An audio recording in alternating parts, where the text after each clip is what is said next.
I don't know about some of you, I travel an awful lot, so I am used to spending a lot of time in airports. And the words that I love to hear more than anything else is, "You're clear." Anyone travel here? Anybody go on a flight recently? Anybody? When you do, right, you've got to go through a long process of security, right? You've got to take off your shoes, you've got to stand first on a very long line usually, and then you go through, you have to take your shoes off, you have to take your coat off, you have to take your computer out, you have to put your cell phone in a little box, you go through a long security, they check your ticket, they check all your stuff, and then finally somewhere on the other side, maybe a half hour to an hour later, depending, you're finally through and you're cleared to go into that part of the airport. Now, if you are a little bit luckier, you have what's called TSA PreCheck. And if you have those magic words on the top of your ticket, you can go into fast line, but you still got to wait. You still got to do all the steps. But now they've got something even better, and it's called Clear. And if you have Clear, you sign up ahead of time, and what you do is you register either your eyes or your fingerprints into their digitized system. And then all you do is you walk up to this special gate, you look into the machine, it recognizes your eyes, or you put your finger on, it recognizes your fingerprint, and someone, lo and behold, comes and escorts you right through to the front of the line, and you're in. Clear.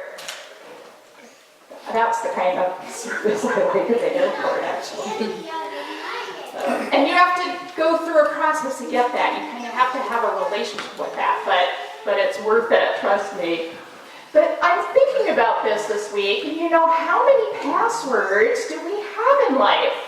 We have codes and passwords for everything. If you live in a secured building, you probably have a code to get in. If you have a safe, you have a code to get in it, so only you can get in. If you set up a special place for your friends to meet, or you're going to a special club, you probably have some kind of password, right? Boom. And you're in. But if you are on the computer, you have so many more passwords, right? Email, password, Facebook, password, Twitter, password, Instagram, password, banking, password. In fact, I read today it's not uncommon for any one person to have to remember about 15 different passwords, maybe more, in your life just to function every day. So it's important for us to remember those passwords, but the really beautiful thing is if you set up and create a relationship with your computer and your device, you can press this magic button and it remembers your password. So you don't have to have it all in your head. It remembers you. Next time you come to log in, boom, you're in, cleared, you enter. Well, that's kind of the relationship we have with Jesus. Jesus remembers us. In the beginning, there was a password. If you were a member of the early church, they had a password to get in. It was called the fish, the ichthus. That was so that only people that got into their worship services who were Christians could enter, and you didn't have people coming in who might kill them, so it was a very dangerous place. So they kind of had a secret society. But they were already cleared with Jesus because Jesus remembered them. And that's the beautiful thing about Easter, is because Jesus remembers you. It means that you have a special relationship with God already set up. You've gone through a process, you've gone through a relationship in which your name is already in God's big book. You are already engraved on God's hand. God has engraved his mark upon your house and upon your heart. So that when you go up to those gates of heaven one day and you stand there waiting to enter, Jesus just looks in your eyes, he recognizes your heart, and he ushers you right in.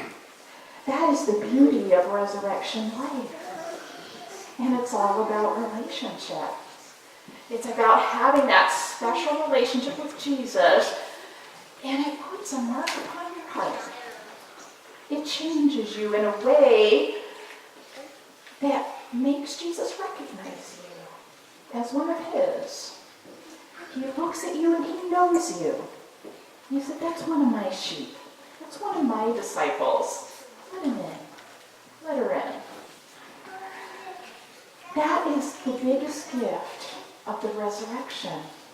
Because you see, Jesus doesn't just promise the resurrection for himself.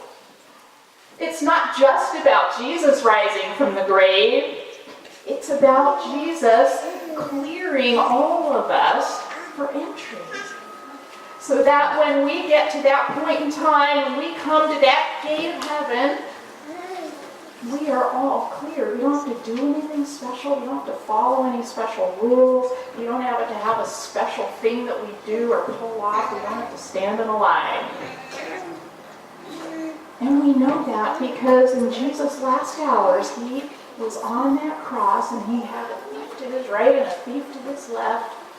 And one of them at the last moment said to him, Jesus, remember me when you get to heaven, when you get to that paradise garden. And Jesus said, well, now let me see. What did you do? I have to count your sins. I have to do this. Did you say that? No. Jesus just looked in his eyes. He didn't have to think about it. And he saw his heart. It didn't matter what that guy did before. It didn't matter what got him onto the cross to begin with. It didn't matter if he spent his life making lots of mistakes. His heart was sincere, and when Jesus looked in his eyes, he saw the mark of God upon him, and he said, yes, you will be with me today in paradise, in God's garden of life. That, to me, is one of the most amazing stories about the resurrection. Because most of us spend a lot of our time feeling guilty, feeling shamed of stuff that we have done, or feeling that maybe we've messed up too much. But you see, it's not about the rules. It's not about regulations. It's not about doing stuff right. It's not even about the theology. That's kind of like a trellis that we put on God's vine to help us understand it. It's not about any of that. It's about that relationship with Jesus that helps him put that special mark on our heart. That helps him remember us and recognize us when we meet him the most. So today, as we celebrate our Holy Communion on this beautiful Resurrection Day, we're going to be preparing by singing that song, Jesus, Remember Me, and I want you to remember that in your heart. Ask Jesus today to come into your life and to dwell there, to change you, to mold you, to put his mark upon you. And guess what? Everything of the past is cleared, and you are free. Jesus will remember you because Jesus remembers everyone.